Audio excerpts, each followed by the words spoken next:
그런데 1990년대 중반을 지나면서 창시자는 급변한 섭리적 상황을 교시했습니다. 하나님의 뜻이 실체로 이루어지는 성약시대, 특정 종파나 제도화된 종교를 초월해 참가정을 중심한 전 세계 가정들이 연합하여 하나님의 뜻을 이루는 중심 조직으로 세계평화통일가정연합을 창설했습니다. 그리고 무자협조 시대에 기반해서 장자와 아버지가 뜻을 완성하는 부자협조 시대, 2세 3리 시대, 탕감이나 타락과 무관한 4자 아담권 시대 등을 연속으로 선포하며 국가 복귀와 비원자를 향한 섭리를 이끌어 나갔습니다. 섭리의 대전환은 문환진을 통일운동의 후계자로 임명한 사건을 전후해 본격적으로 전개되었습니다. 이러한 섭리적 상황을 한마디로 말하면 한학자 총재 중심의 무자협조 시대, 여성해방의 시대에서 창시자와 문환진을 중심한 섭리로의 대전환이 이루어졌음을 의미합니다. 무자협조 시대에서 부자협조 시대로의 전환은 너무나 자연스러울 뿐만이 아니라 이미 오래전부터 창시자가 계획한 섭리였습니다. 그러나 한학자 총재와 그 주변의 고위 간부들은 이러한 섭리적 대전환을 이해하지도 못했고 받아들이지도 않았습니다. 문환진을 세계부회장에 임명한 때를 전후해 문 총재는 한 총재의 섭리적 책임을 강조하며 주관성 전도에 대한 경고의 교시를 여러 차례 했습니다. 그중 일부가 공개한 이번 담론의 자료집 135쪽에서 136쪽에 자세히 나옵니다. 그중 일부를 훈독하는 마음으로 같이 읽어보겠습니다. 이 말씀은 1998년부터 2000년 사이의 한 말씀입니다. 어머니가 아버지보다 낫다고 생각하는 것은 하늘에 대한 반역이다. 어머니가 중심이 아니라 아버지가 중심이고 남성이 주체이다. 하나님이 아담을 통해서 해와를 창조한 것과 같이 참아버지가 참어머니를 창조하는 것이며 어머니를 17살의 소녀 때부터 가르치며 키워왔다. 여기에 계시는 어머님이 자기 생각을 갖고 둥지를 틀게 되면 문제가 크다는 거예요. 선생님은 거기에 안 걸려요. 정구라면 그것을 타고 넘어가요. 산을 다시 만든다고요. 이제 완성시대에 들어와서 어머님이 책임 못하면 어머님은 얼마든지 후계자가 꽉 차 있다는 거예요. 여러분들은 이 말씀을 들으면서 어떤 생각을 하셨습니까? 문선명 총재가 이 말씀을 1998년에서 2000년 사이에 왜 했다고 생각하십니까? 만약 한 총재가 책임을 잘하고 있었다면 문 총재가 과연 이런 말씀을 했을까요? 현재 한 총재의 모습을 고려할 때 문선명 총재의 염려와 경고는 불행하게도 현실이 되었습니다. 특히 어머니가 자기 생각을 갖고 둥지를 들면 문제가 크다는 말씀에 주목하시길 바랍니다. 이와 관련한 자세한 이야기와 근거는 제가 쓴 통일교 분열과 생명나무에 너무나 상세히 기술해 놓았습니다. 꼭 읽어보시길 권합니다. 그리고 2000년 초에 문 총재가 한학자 총재의 책임에 대해 교시한 몇 가지 언급만 소개하겠습니다.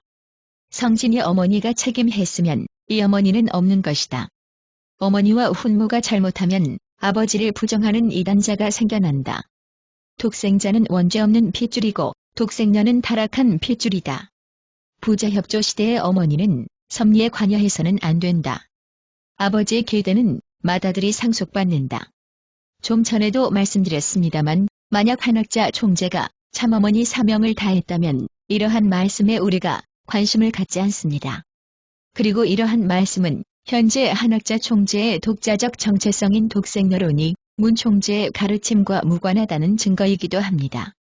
좀 전에도 말씀드렸지만 문선명 총재는 한학자 총재의 불신과 주관성 찬도를 염려했음을 알 수 있습니다. 결론적으로 무자협조 시대, 여성해방 시대에서 부자협조 시대로의 대전환을 한학자 총재와 그 주변인들이 이해하지 못했고 한학자 총재를 중심으로 종파적 정체성을 유지하려던 1세 교권 세력과 문현진과 창시자를 중심으로 초종교, 초종파적인 부자협조 시대, 성약시대, 2세 3리 시대, 4차 아담권 시대를 이끌고자 했던 세력 간의 충돌이 2003년 이후 벌어지게 되었는데 한학자 총재 중심의 섭리와 한 총재의 섭리적 위상을 강화하기 위한 시도가 이때부터 진행되었습니다. 더 자세한 이야기를 알고 싶으시면 제가 쓴 통일교 분열과 생명나무 그리고 통일교 분열실록을 참고하시길 바랍니다. 이러한 정황은 좀 전에도 말씀드린 창시자의 여러 교시들, 특히 2005년 2월 창시자가 여성연합 회장을 향해 한 말씀에서 확인됩니다. 요즘에는 여자들을 내세우니까 여자가 제일인 줄 알고 어머님을 내세우려고 하는데 부모님을 내세워야 되는 거예요. 어머님을 중심 삼고 아버님이 하나 되는 것은 타락 아니에요? 라는 말씀을 하셨습니다. 통일원리의 관점에서 볼 때 문 총재의 이 말씀은 한학자 총재와 그 주변 여자들의 주관성 찬도에 대한 경고라고 저는 생각합니다. 무자협조 시대에서 부자협조 시대로의 섭리적 대전환에 대한 한학자 총재의 몰이해가 독생내론 형성의 배경이 되었음을 방금 설명드렸습니다. 지금부터는 독생내론의 이론적 배경에 대해 말씀드리겠습니다. 독생내론의 핵심적 개념인 어머니 메시아, 어머니 하나님, 반가부장제 등은 지금은 돌아가셨습니다만 선문대 목회학 박사였던 김항제 교수가 페미니즘 신학이라는 이름으로 처음 도입했습니다. 그 이후 김항제 교수님이 가장 아끼고 사랑하셨던 문선영 등이 적극적으로 페미니즘 신학을 통일교 신학에 끌어들여 독생내론의 이론적 배경을 만들어갔습니다. 그들이 쓴 논문의 제목을 읽어보겠습니다. 참부모 하나님과 참어머니 하나님, 통일사상의 남녀평등에 대한 소고, 통일교 원리강론에 나타난 여성, 통일사상에 나타난 여성, 어머니 메시아에 대한 연구, 세계평화통일가정연합의 통전적 여성 이해에 관한 연구, 통일교의 여성 이해와 그 현대적 함의, 여성시대의 선포와 세계 완성, 통일 여성신학 정립을 위한 한 연구, 기독교 여성신학의 여성해방 개념과 주요 주제와의 비교입니다. 이 논문은 1998년부터 2011년까지의 논문들입니다. 논문 저자는 김항제, 문선영, 김민지, 김현광, 최유신 등입니다. 자, 그렇다면 이런 논문들의 핵심 키워드와 주제는 무엇일까요? 핵심 키워드는 남녀평등, 반가부장제, 남편과 아내, 아담과 해와의 창조 원리적 주체 대상관계 불인정, 어머니 메시아, 어머니 하나님, 하나님 이성성상의 주체 대상관계 무력화 등입니다.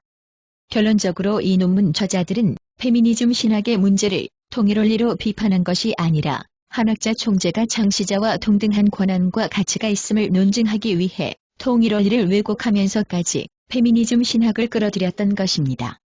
다시 말해 통일원리를 왜곡해 페미니즘 신학을 논증했고 그 목적은 한학자의 섭리적 위상 강화였다는 말입니다.